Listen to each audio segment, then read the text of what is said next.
Anak laki-laki itu awalnya hanya ingin mengintip bulan sebentar lewat teleskopnya. Tapi ia sama sekali tak menyangka kalau di sana ia akan melihat sosok dewa. Ketika mata emas sang dewa perlahan terbuka, anak itu tak bisa menahan diri untuk menatap balik. Dan saat pandangan mereka bertemu, mata anak itu langsung menyala, memancarkan cahaya keemasan yang menyilaukan. Setelah kejadian itu ia kehilangan penglihatannya. Ia mencoba menceritakan kepada orang-orang apa yang ia lihat, tapi tak ada satupun yang mempercayainya. Semua menganggap ia sudah gila. Setelah keluar dari rumah sakit jiwa, anak itu berusaha menjalani hidup seperti biasa. Namun perilakunya jauh dari kata buta. Saat ada seorang gadis mencoba menolongnya menyeberang jalan, justru ia yang menuntun gadis itu sampai seberang. Bahkan ketika bola basket terbang ke arahnya, ia bisa menghindar dengan mudah. Karena hal itu, orang-orang di sekitarnya mulai memandangnya aneh. Ia jadi bahan gosip di lingkungan tempat tinggalnya. Sejak kecil, anak itu memang sudah yatim piatu dan kini tinggal bersama bibinya.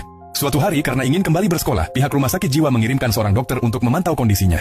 Awalnya, anak itu sudah terbiasa dengan sesi tanya jawab seperti ini. Sampai akhirnya dokter itu bertanya sesuatu yang aneh.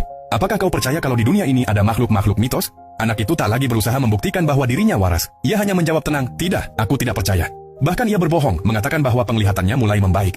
Dokter itu pun tampak puas dan hanya berpesan agar anak itu tidak berbohong lagi. Namun kenyataannya, matanya tidak pernah pulih. Sejak hari ia menatap dewa itu, ia tak bisa lagi membuka matanya. Meski begitu, ia bisa merasakan semua yang ada di sekitarnya. Seolah dunia ini masih bisa ia lihat tanpa benar-benar melihat. Setiap malam ia selalu bermimpi. Dalam mimpinya ada kabut tebal, rumah sakit jiwa, dan sebuah pintu yang muncul entah dari mana. Ia mengetuk pintu itu setiap malam, tapi tak pernah bisa membukanya. Lama-lama, ia menyerah. Ia memilih fokus belajar dan melanjutkan hidup. Namun pada suatu sore sepulang sekolah, ia mencium aroma aneh di udara.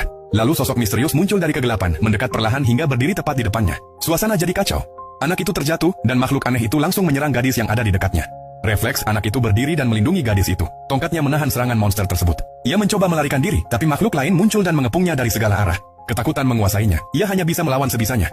Di tengah perkelahian, kain hitam yang menutupi matanya tersibak, dan matanya kembali bersinar emas menyilaukan. Tiba-tiba, rumah sakit dalam mimpinya muncul lagi. Monster itu menggigit bahunya, darah mengalir, dan semakin banyak makhluk datang menyerbu. Di saat bersamaan di dalam mimpinya, ia terus mengetuk pintu itu. Semakin cepat, semakin keras, sampai akhirnya sebuah retakan kecil muncul di pintu itu. Dalam dunia nyata, tubuhnya melayang ke udara, dan dari dirinya terpancar kekuatan luar biasa yang menekan semua monster di sekitarnya. Dan sejak hari itu, anak itu terpilih menjadi wadah baru bagi sang dewa.